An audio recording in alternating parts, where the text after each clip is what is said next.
Pour comprendre les lois des intensités, il faut maîtriser certaines bases.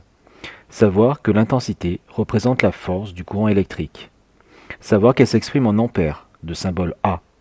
Savoir qu'un ampère vaut 1000 milliampères et que pour passer des ampères aux milliampères, on multiplie par 1000. Savoir donc également que pour passer des milliampères aux ampères, on divise par 1000.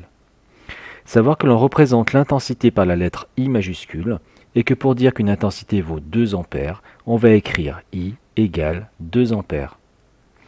Pour préciser de quelle intensité on parle, on peut l'indiquer en indices. IG sera l'intensité dans le générateur, I indice L1 l'intensité dans une première lampe, I indice M l'intensité dans un moteur, etc. Une fois cela connu, on peut s'intéresser aux lois dans les deux types de circuits. Dans un circuit en série, tout d'abord, l'intensité est la même partout. Cette loi s'appelle la loi d'unicité, puisque l'intensité a une valeur unique dans tout le circuit.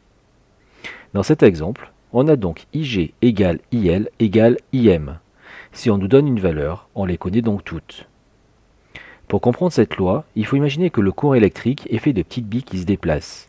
On peut comparer cela à un collier de perles autour du cou d'une personne. Si on attrape une bille et qu'on la déplace, toutes les perles vont suivre et se déplacer à la même vitesse. Dans un circuit en série, c'est le même principe. Toutes les petites billes se déplacent à la même vitesse et donc la force du courant est partout la même. Dans un circuit en dérivation, l'intensité du courant fourni par le générateur est égale à la somme des intensités dans les autres dipôles. On a dans cet exemple IG égale IL plus IM. On appelle du coup cette loi la loi d'additivité, puisque l'on fait une addition. Il est facile de comprendre cette loi si l'on compare le courant électrique avec de l'eau qui circule dans un gros tuyau qui se divise ensuite en deux.